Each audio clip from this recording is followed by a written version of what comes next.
Welcome everyone to our youth live event on how to be an ocean climate advocate on the virtual Ocean Pavilion key messages from the COP26. My name is Maëlle Montier and I'm one of the facilitators of the Youth for Ocean Forum, and I will be the moderator of this session. Before I introduce you to our brilliant panelists, here are a few words to explain what is the Youth for Ocean Forum. So the Youth for Ocean Forum is a free platform for young ocean changemakers between 16 to 30 years old. And we have a common goal, which is to shape our future with a healthy ocean that sustains us all. Therefore, the Youth for Ocean Forum provides the opportunities to speak up for our generation, share ideas, present projects, and connect with like-minded young people and experts all over Europe.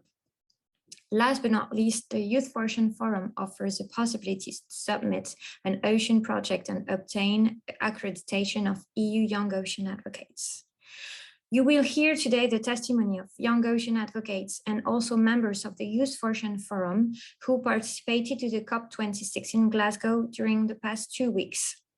They are from different backgrounds, different countries in Europe. They don't work in the same fields, but yet there is one thing they have in common. They share a passion for the ocean and therefore a strong commitment for the health of our planet. Today, they are with us because they have a lot to say about what just happened in Glasgow. It's urgent to do something about climate change. They have knowledge, they have passion, and they have the will to be the change makers of today. We asked all of our panelists 3 questions. What did you expect from COP26 of the UNFCCC?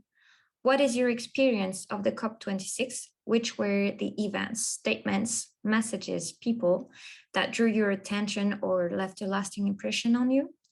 And to finish, what will you do with the experience that you have gained from the COP26 events? So, I think we can start with our first panelist to answer these questions. And our first panelist is Kelsey Archer-Barnhill from All Atlantic Ocean Youth Ambassadors. The floor is yours. Thank you so much.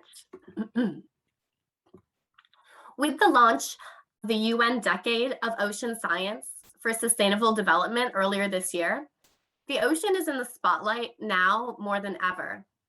However, its importance cannot be overstated. The ocean makes up 70% of our Earth. So if you care about the planet, you have to care about the ocean. We are all connected by the sea. It controls our climate and is the world's largest carbon sink, absorbing 40% of emissions from fossil fuels. Yet, the ocean is often missing from international and national climate targets. We must ensure the ocean is front and center in negotiations if we want a healthy ocean that provides ecosystem services and supports a high level of biodiversity. COP26 is considered by many to be a blue COP, where the ocean has a presence at the conference. We're here at the Virtual Ocean Pavilion, and inside the Glasgow Blue Zone, I attended marine-focused events across different pavilions. However, for me, the Blue Zone wasn't blue enough. For too long, we have focused on protecting terrestrial environments alone. I am hopeful that the 30 by 30 target will be achieved, where we will see 30% of the ocean protected by 2030. However, at one event, Peter Thompson, the UN Secretary General Special Envoy for the Ocean, pointed out that we did not achieve the UN pledge of protecting 10% of the ocean by 2020. So I would have liked to have seen more discussion at COP26 surrounding how we can ensure 30 by 30 is achieved. We cannot expect the ocean to provide ecosystem services for us when we are unable to meet the promised protections. I would have also liked to have seen more conversations at COP26 surrounding financial commitments to fund ocean conservation and exploration. The deep sea is the world's most understudied ecosystem. How can we accurately provide protection to the ocean if we don't even know it is there? We need more commitment to basic deep sea exploration to fully understand our seas. And yet the deep sea wasn't mentioned inside the Blue Zone. I'm grateful for the opportunity to speak today. Youth voices are in the spotlight at this COP. The youth-led protests outside of the Blue Zone show the next generation isn't afraid to speak up about important climate issues. However, inside the blue zone, these voices are often exclusively heard at events targeted towards youth. Youth needs to be included in every conversation because decisions being made at COPs will impact our lives for longer than the people who are doing the negotiating. I had a great experience at COP26. It was my first COP, and I got to listen to some diverse and inspiring speakers. But when I looked around in the audience at these events, it was made up of other scientists and representatives from NGOs. Out of all the events I attended, I only saw one party member present. Even inside the blue zone at COP26, our messages are not really being heard or considered, in my opinion. I think the decision makers and negotiators should attend these talks and events prior to drafting their decision text.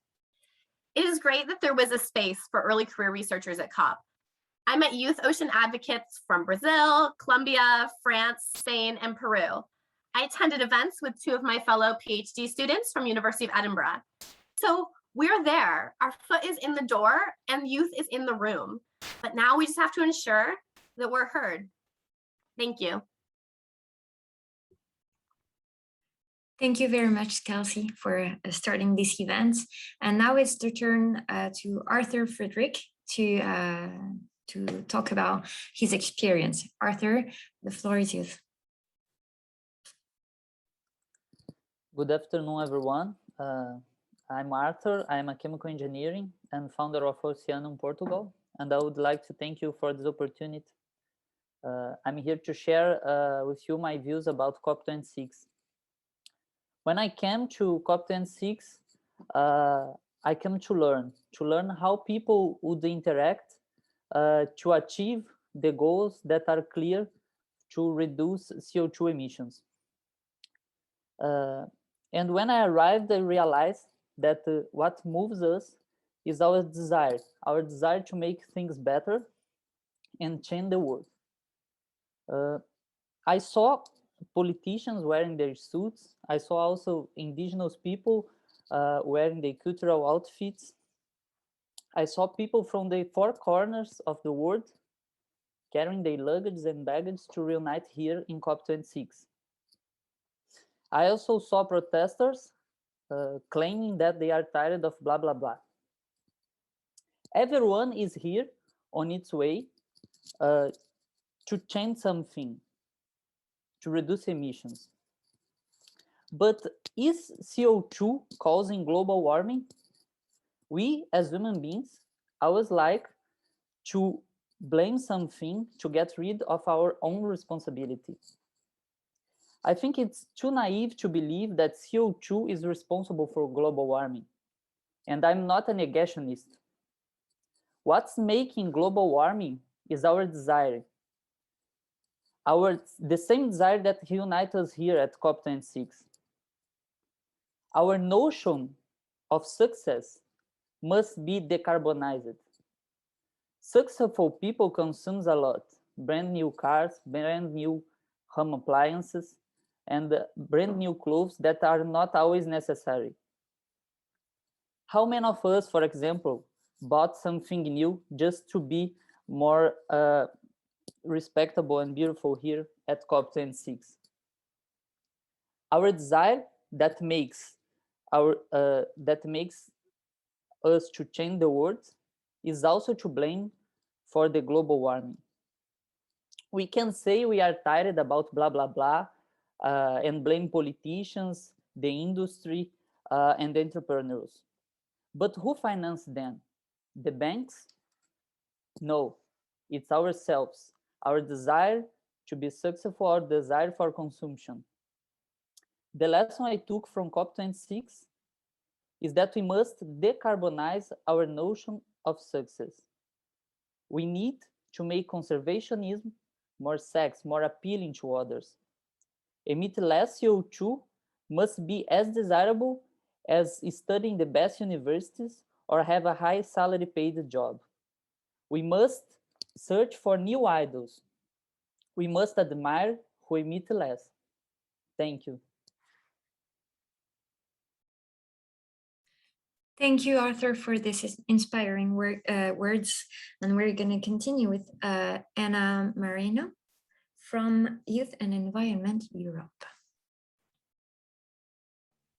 Hi, everyone. I'm really honored to be here today and to hear from the words of inspiring young people and to talk together about our hopes, our fears, and our experience of COP26.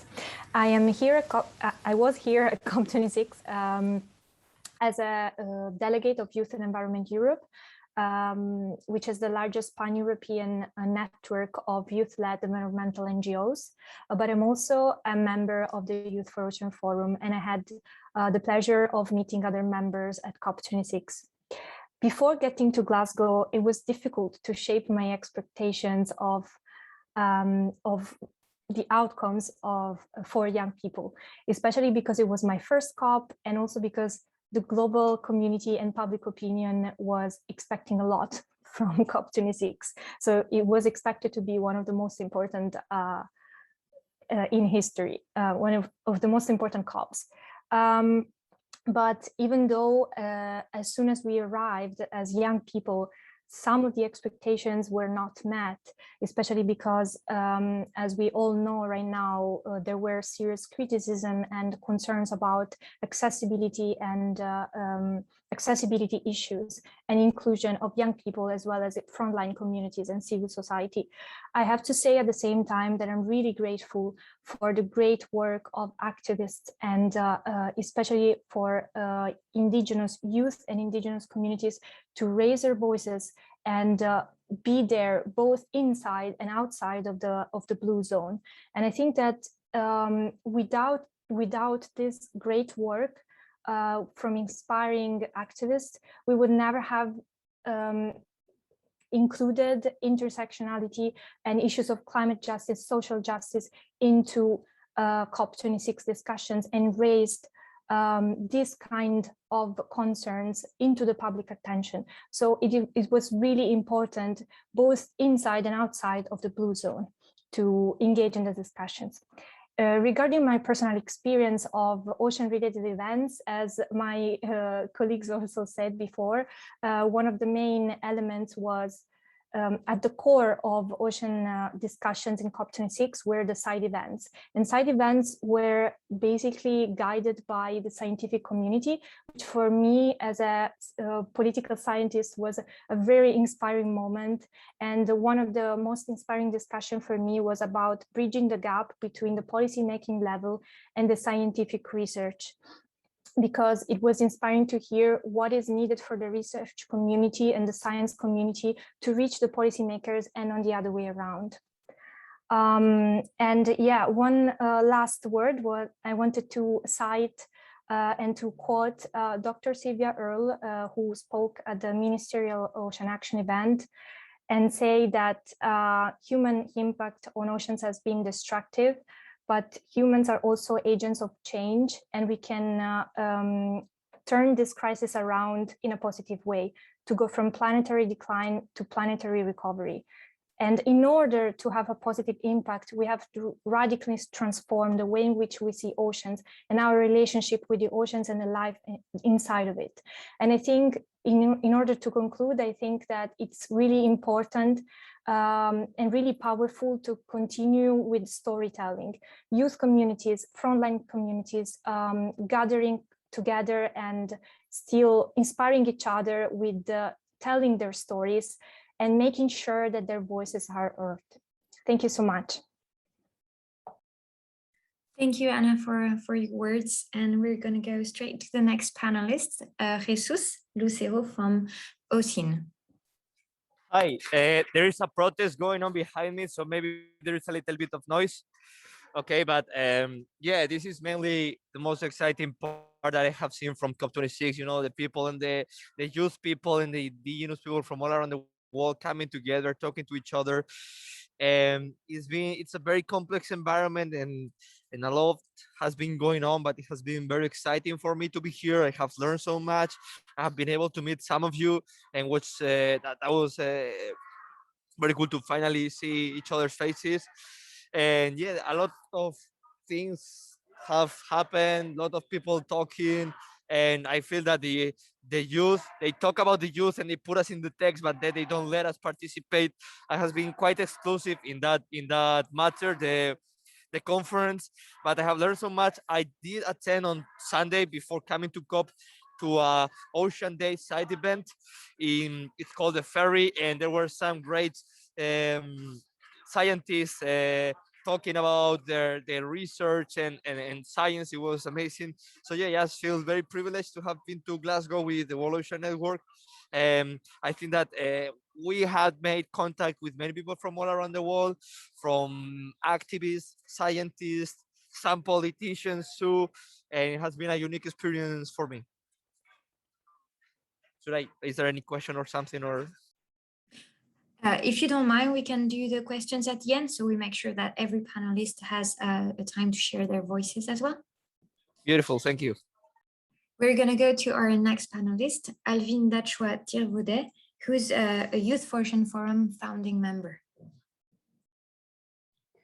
Thank you very much, and thank you for the opportunity to create this space for letting you speak.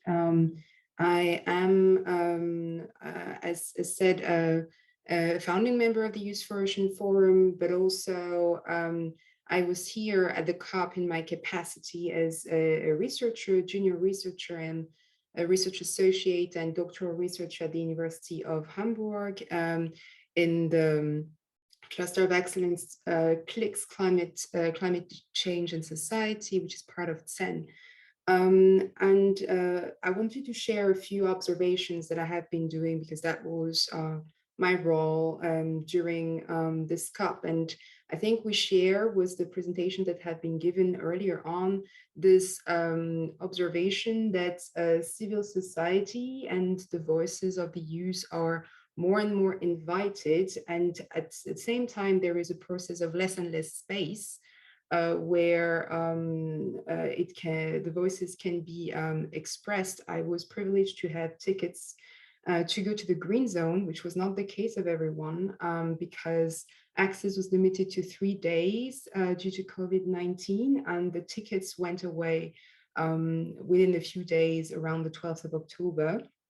And in the green zone, we can see that basically the blue zone is starting to expand and eat up some of the space in the green zone as well, because it's very much a business and technology fair, as can be the blue zone with the pavilions. It increased a lot, was not necessarily the case in past years, but in this COP, this was really the case, and it's very clear in the space. The biggest space on the ground floor is for the sponsors of the COP. So you have Microsoft, GSK, SEE, etc. And then behind you have a small space where you have 1 or 2 NGOs, 1 youth movement, and a few science institutions, and then other stands are around. And on the upper floors, it's pretty much business, technology, science, and innovation on the 2 floors. This is also a science center, so it's also meant to be like a museum.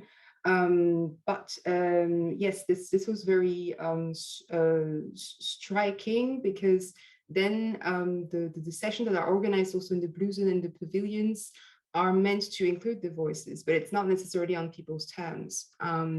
And so you have this kind of dichotomy that is here and is increasing. And to some extent, you could say that it was the Paris Agreement where all non-state actors and companies take the role more and more seriously, but the space for civil society has been eaten up, and then it has been put outside the COP with the People Summit, other events happening outside. So it was complicated, I would say, for me at least, to be in this positionality of being a researcher and at the same time being an ocean climate advocate or climate ocean advocate, because of this relationship, because of the space, and also because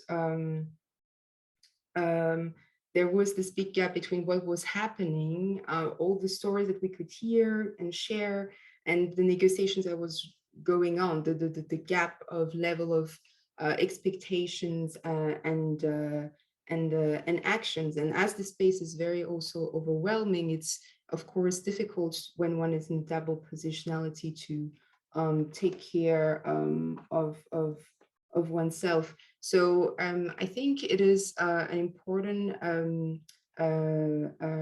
message to keep in mind in terms of like how the COP is designed, and especially events when it comes to oceans, which have progressed. There's a lot more than than before. At the same time, there is still a lack of acknowledgement that the ocean is regulating our climate, and that this is an essence that needs to be put forward.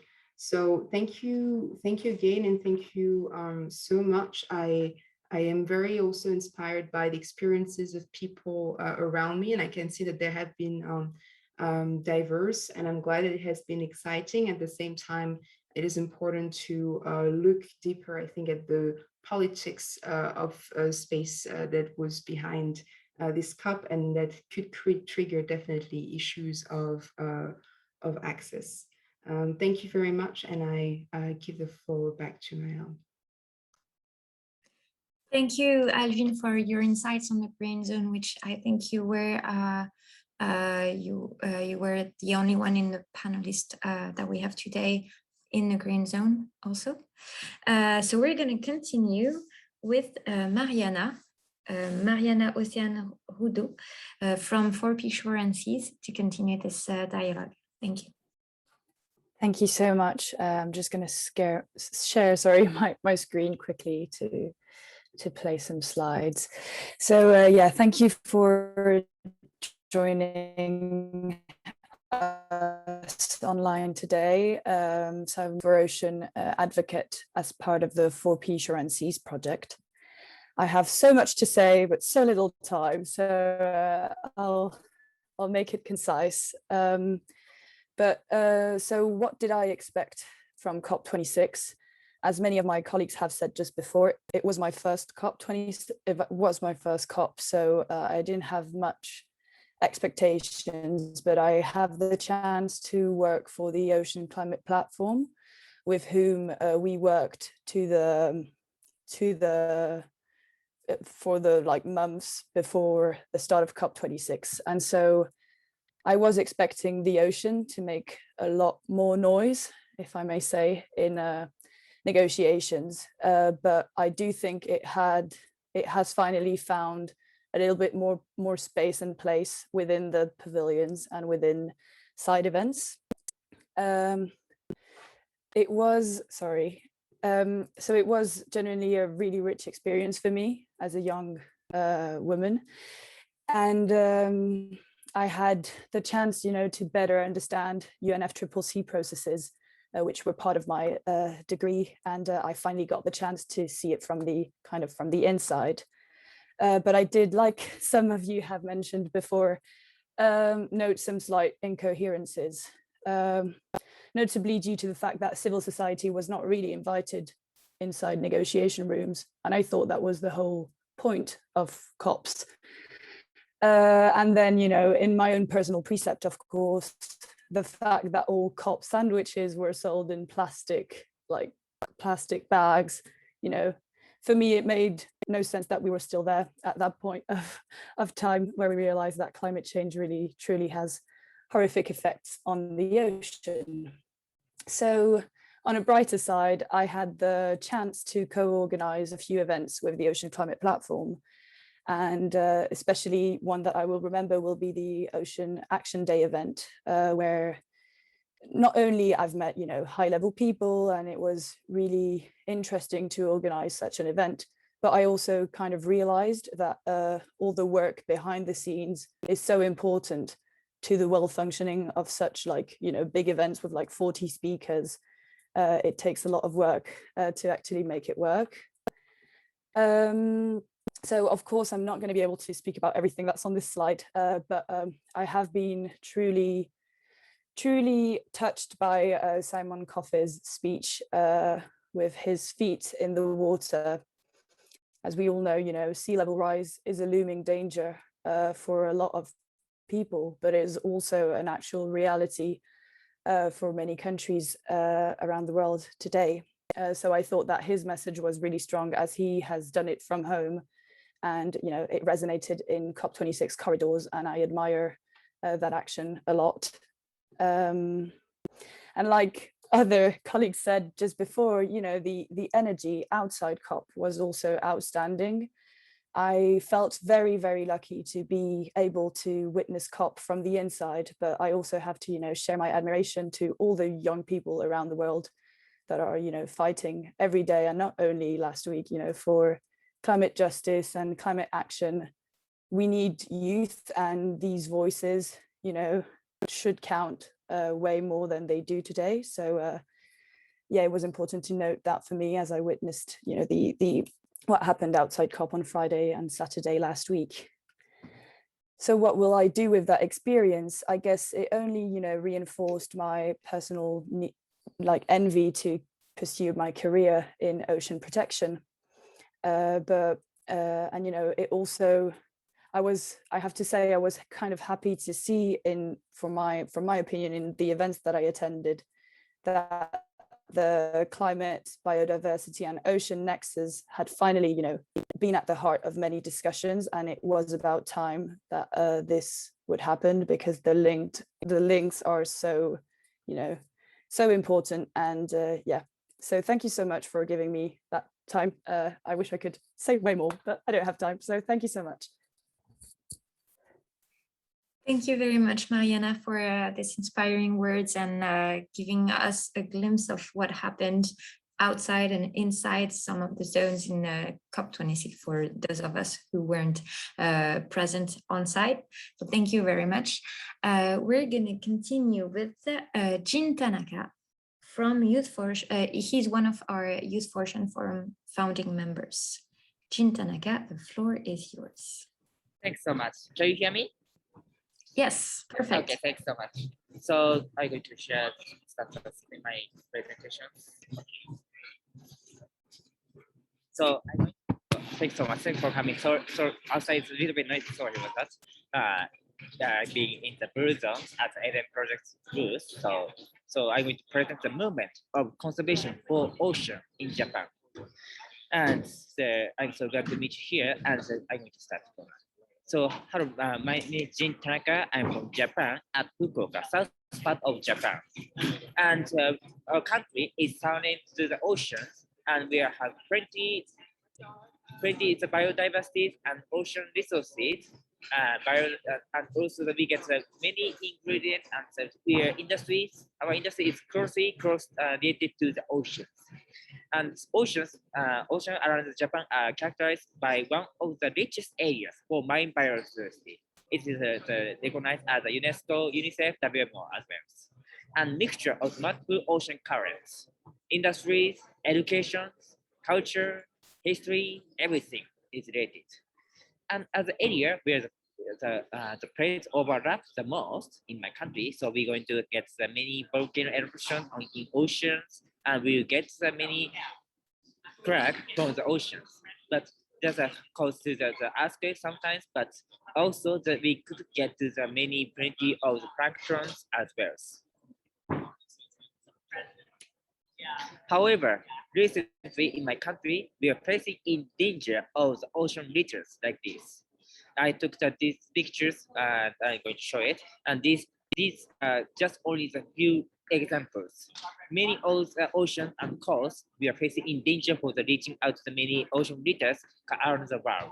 And our country also have to picking up to the many ocean litters, but how all the biodiversity get lost due to the ocean litters and pollutions.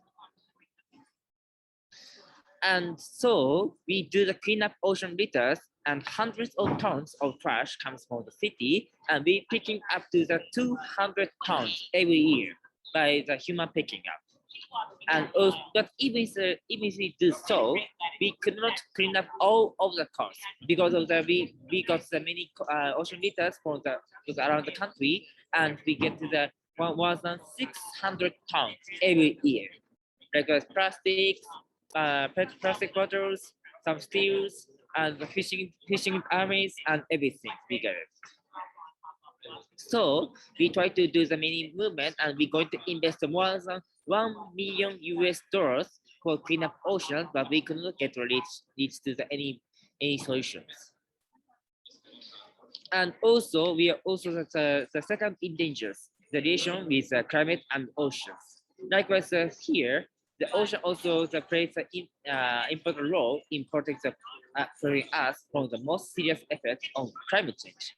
Likewise, here, we also talking about the many climate change topics, but also the climate change affects the oceans for circulating to some ocean circulations. Likewise, in Japan, we had a full movement in oceans, and so we got the many plenty of the ocean fishes and ocean materials and ocean resources. But if we stop, that's a cause, and that's we're going to face to some tragic situations. Likewise, the warning monitor of the ocean has not adapted since 1970, and our country ocean also absorbing the more than 90% of the excess that add to the climate system, and our life forms are protected by the ocean circulation. And if this ocean circulation stops, and we're going to face to the $1 billion we're going to lose for the income, annual income for my country. And $1 billion, if he loses it, we could not survive we're going to lose any habitat. And even so, please look to the graph. If we try to stop to use the fossil fuels and not to damage to the climate change, but we still have some possibility for rising up to the 1.5 degrees or the climate change, and we're going to see the ocean temperature going to be rise. So that's a damage for all other nations. And so here, I'm going to show one of the examples. This is a graph showing the graph of the number of the people per country living in the land expected to be under the sea level by 2100 here. Most of the country are going to be damaged. Our country also going to be damaged. More than 1 million persons going to have to move and remove from their home country and their habitat.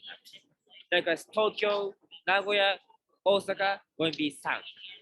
And also more than 30% of my country going to be sunk until to the 2100.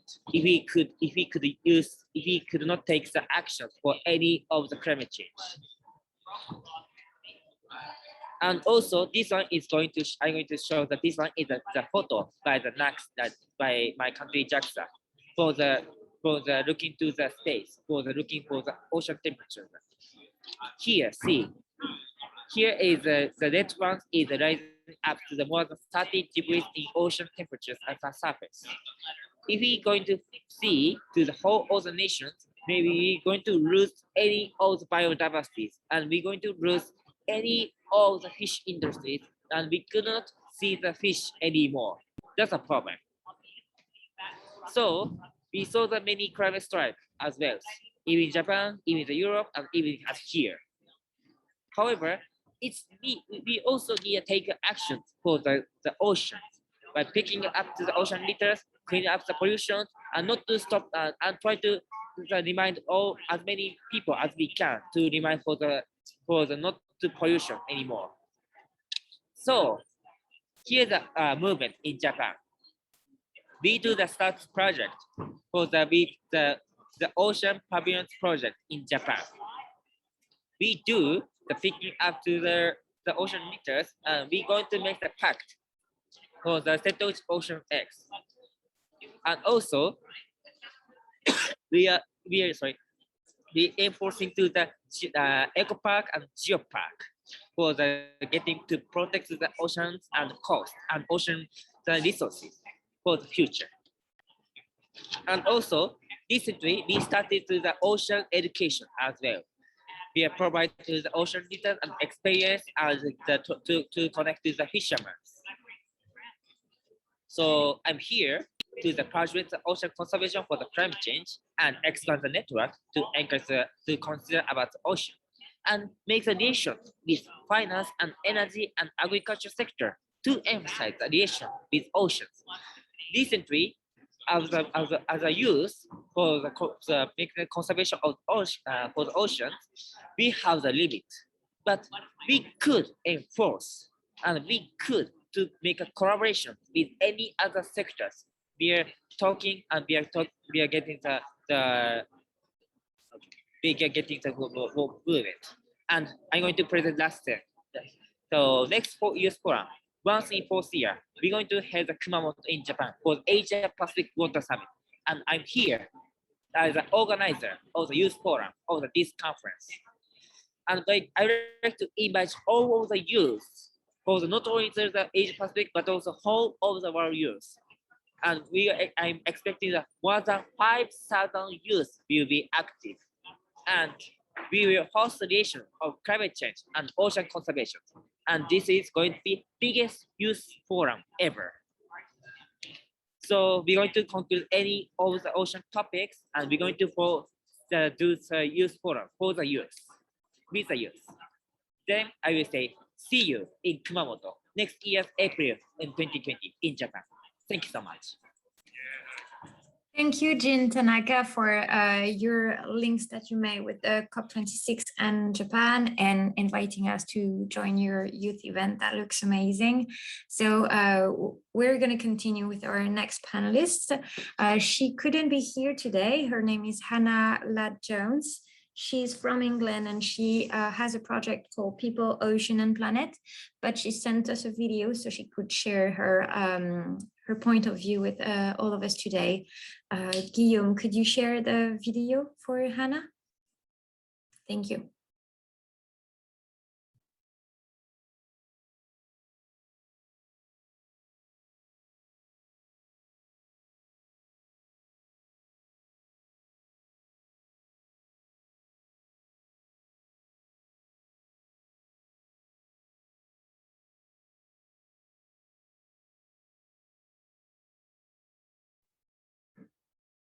I think we can't hear the sound. Maybe it's just me.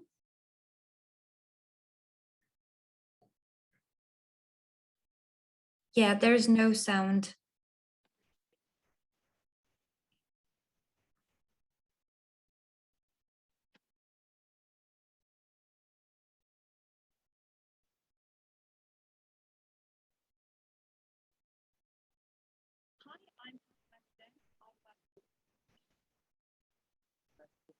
Do you hear the sound now?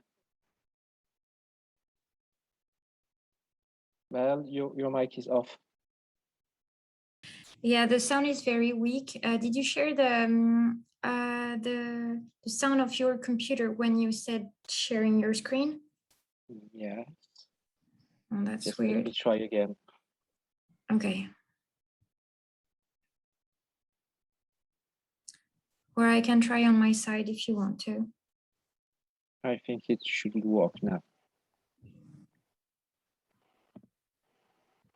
Hi, I'm Hannah Ladd-Jones. I work for the organisation MAS, based at the University of St Andrews in Scotland, and I work for a project known as People, Ocean, Planet.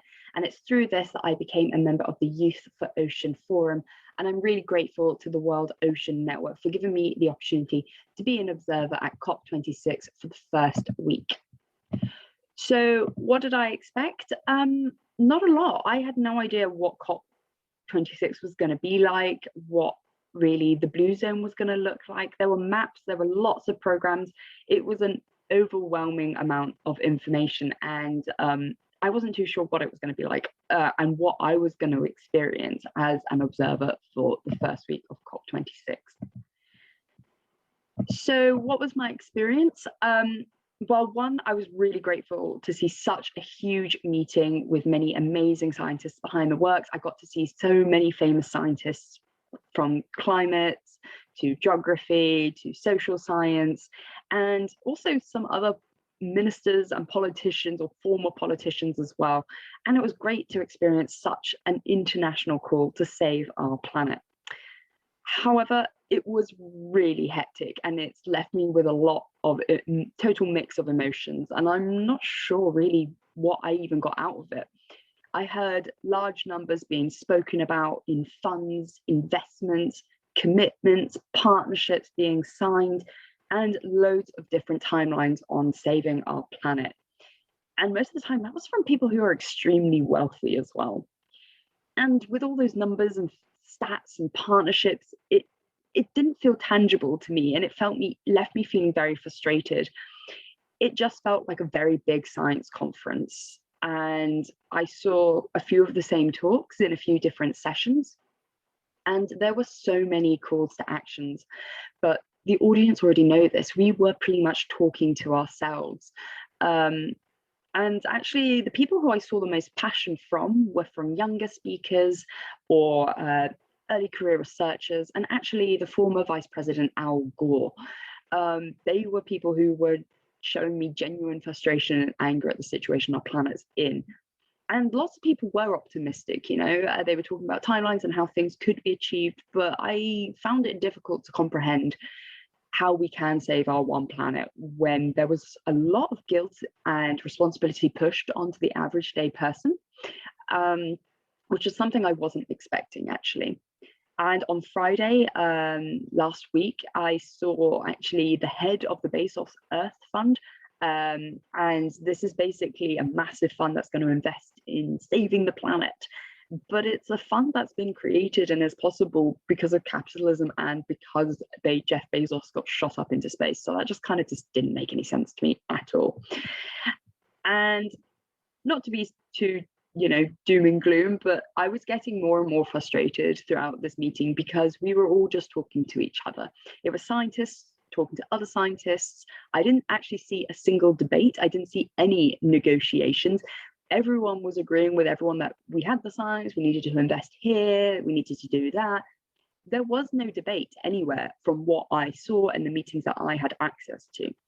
And we were just saying the same stats, showing the same figures to people who already knew this. And barely anyone mentioned the terms ocean literacy or public engagement, and actually how we were going to get the public engaged in climate science and wanting to be more interested and invested in saving our planet. A part of me actually wishes I'd gone to some more public events, so less blue zone and more green zone where the public could go. And I actually didn't participate in any of the protests on Saturday. And I regret that. I wish I had. I think I would have felt a lot more connection with some of the voices that were being spoken on those protests. It was a really eye-opening experience, and I'm really pleased I went. It was nothing what I thought it was going to be, and I got to see so much science, and it taught me a lot as well. But what it wasn't what I was expecting at all. So what am I going to do because I've been to COP? Well, first things first, I'm definitely going to follow up some of the networking and the connections I made. I got to meet loads of really cool people and exchange information with them, particularly around science communication and education. And that's something I'm definitely going to follow up on. I want to learn more about topics such as gender justice and climate change. And again, more projects about just engaging people with the ocean. And I guess I'm just going to continue talking about what my experience was of COP and what I took out of it. It was a really interesting experience, and I'm grateful to have gone. Thank you.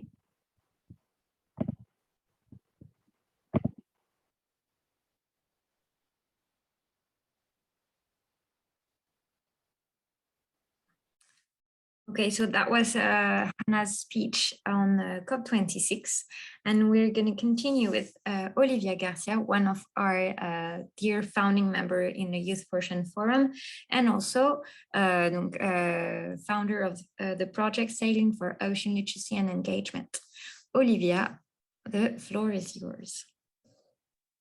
Thank you very much. I will try to be as brief as possible. I'm really happy that I went right after Hannah's video because actually what I'm gonna say looks a lot like what she just said.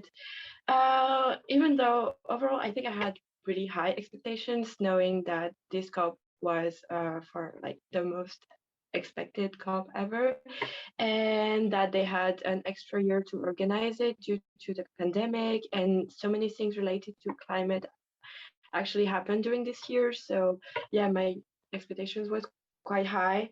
So yeah, once again, my name is Olivia. I'm French Youth for Ocean founding members, and today I'm going to speak very briefly about our experience at COP as youth representatives, youth delegates. I spent the last couple of days talking with as many young people as I could at COP and trying to get their feeling, what they felt, how they felt about this COP.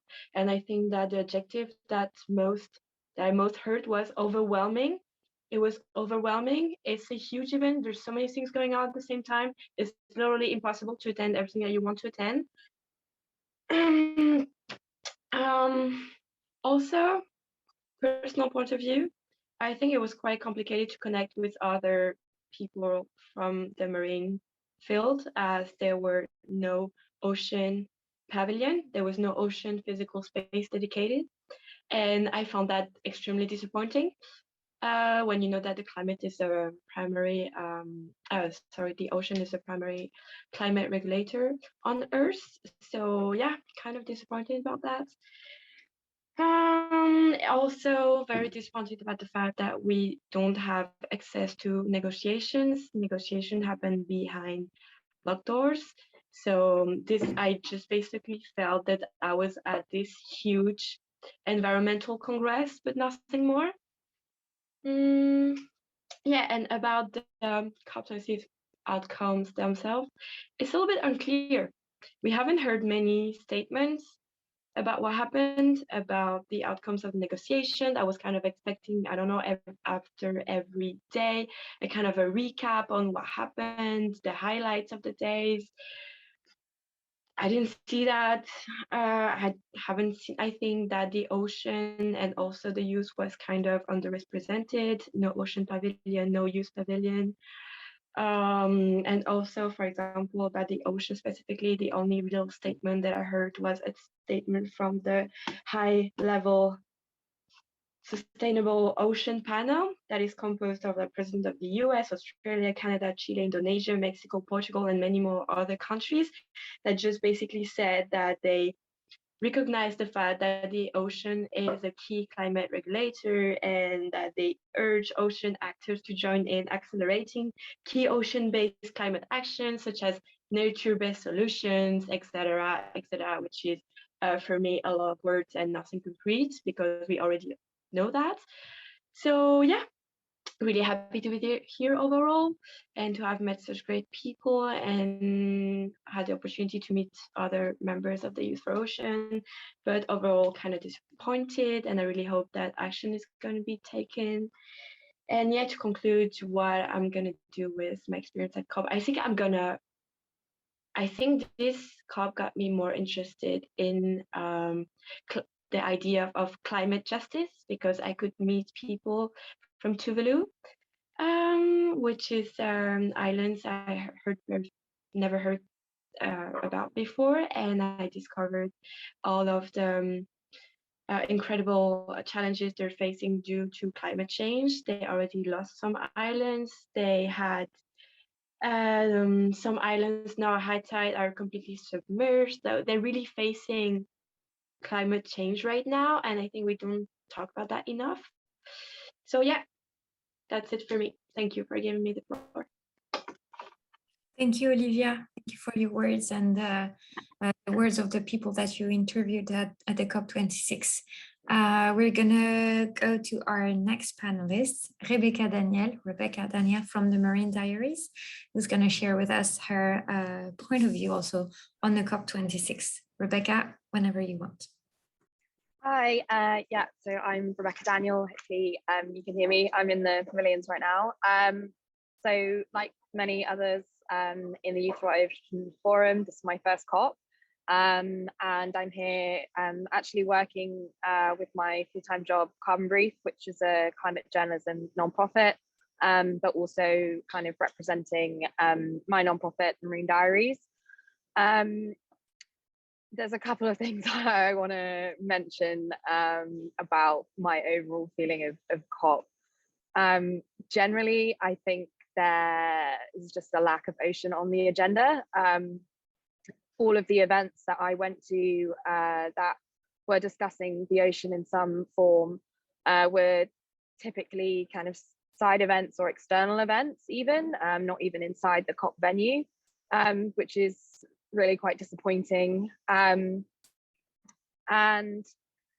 these were actually really great discussions, all of the ones I managed to go to, and everyone is kind of really aware of the fact that ocean action can be seen as climate action. But I don't think that that's really being discussed on a political level. You know, I heard talks from people talking about fisheries management as climate action, protecting coastal ecosystems like mangrove, seagrass and salt marshes, which we all know are really fantastic at storing carbon in their sediments, and just generally protecting marine life. You know, things like whales, for example, all of these things affect the biological carbon pump, but it's very hard to know what's actually being discussed in the negotiations. I have a press pass, so I wouldn't even be able to go in as an observer. And it sounds, from the sounds of things, it sounds like, you know, even you guys were not able to go in. So we've seen some commitments being made by governments about the ocean, but it's very difficult to know what's going on in those rooms. In terms of the actual draft text, you know, which is what will be used to kind of hold countries accountable, and until the next COP, I've just had a look at it, and I can only see about 5 mentions of ocean in the draft text. There's no official mention of blue carbon at all, which is really, really disappointing. And I think just today it was announced that nature-based solutions have now been removed from the draft text. They were previously in there and now they're not, which again obviously kind of links to ocean-based solutions as well, because those are included in that. So generally I think there is a lot of awareness of ocean action being kind of climate action, especially by all of the kind of supporting organizations, people who are attending, but it's just not on the political agenda. As well, I think there's just a lack of ambition from governments. The pledges that have been made about tackling emissions are not enough to keep us within 1.5 degrees of warming. Some recent analysis by my company Carbon Brief shows that at the very, very best, if all countries meet their long-term net zero promises, we're going to have 1.8 degrees Celsius of warming by 2100, which we all know is not what we're trying to aim for. And generally, I think there is a lack of diversity, both kind of gender as well as ethnicities, and even just walking around the blue zone, there's a lot of men, and there's definitely significantly less women. And again, if you look at the actual registered delegates, which are available online, this year there's about 65% male and 35% female. And yes, we had a gender day, which is fantastic, but we really need gender and all of these different voices to be fully integrated. We don't need a day, we need to be heard in all of the discussions across all of the days. And even though the UK is actually one of only 8 delegations to have a 50-50 gender balance, there's only 2 people in the COP26 UK leadership team that are women, and that's out of 12. So 2 out of 12 is not a very good gender split. So I think personally, we need a lot more kind of research and funding, and especially political attention on blue carbon. We need all of our governments to consider ocean action as climate action. And I think we need the voices of women and marginalized and indigenous groups to be fully integrated across COP. Thank you very much, Rebecca. And thank you all of our panelists for your strong words and your powerful words about your experience on the COP26 and reminding us that it's great. The ocean is now at the COP26 and is is being talked about for its role on the climate, but there's a lot of things to do in order to get even better for next year. So thank you for all of your reaction remarks. This has been a pleasure to have been here with you today. I just want to conclude in a few words, and for that I'm going to share my screen.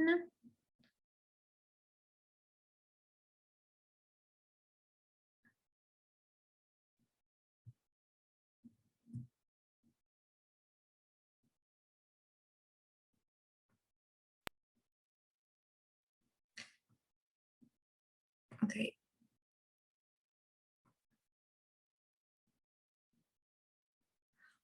Well, it's not really working, but you can say that we won't have time to do a discussion right now. That's a dialogue that you can continue on the chat. Here we go. On the chat, the Youth for Ocean chat room. And there is 3 questions that we addressed on this chat room. The first one was, what are ways by which you can help raise and achieve ambition to protect the ocean, the cryosphere, and their ecosystems? The second one was, how would you encourage your leaders to do more to combat climate change? And the third one, how can you help your country's negotiators contribute to the forging of an agreement that will clarify and strengthen the 2015 Paris Agreement climate pledges by including, among others, ocean-related adaptation and mitigation action? If you want to access the Youth for Ocean Forum chat room and answer those questions with other people from the Ocean Virtual Pavilion, you have the code right underneath the 3 questions. And to finish, I'd like to show you a video that we made not too long ago on for the Youth for Ocean Forum. So we are looking for young ocean advocates, as I said in the very beginning of this conference. Every 3 months, we launch a new call to find young people between 16 and 30 years old who has a project for the ocean that they are developing or they want to develop. So if you know someone who has a project for the ocean, or if you yourself have a project for the ocean, we are looking for people to join our community at the Youth for Ocean Forum. So I leave you with this video.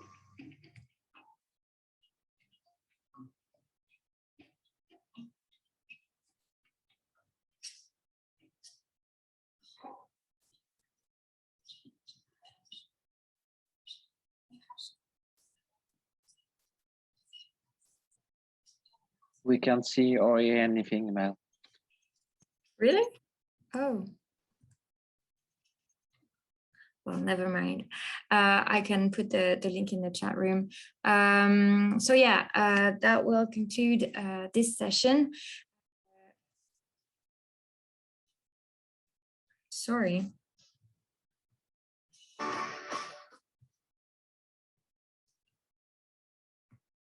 Yes, better. Thank you for being here with us today. It was a pleasure, and I hope you enjoyed it as well. I wish you all the best for the rest of the year, and see you next time. Thank you very much. Bye-bye.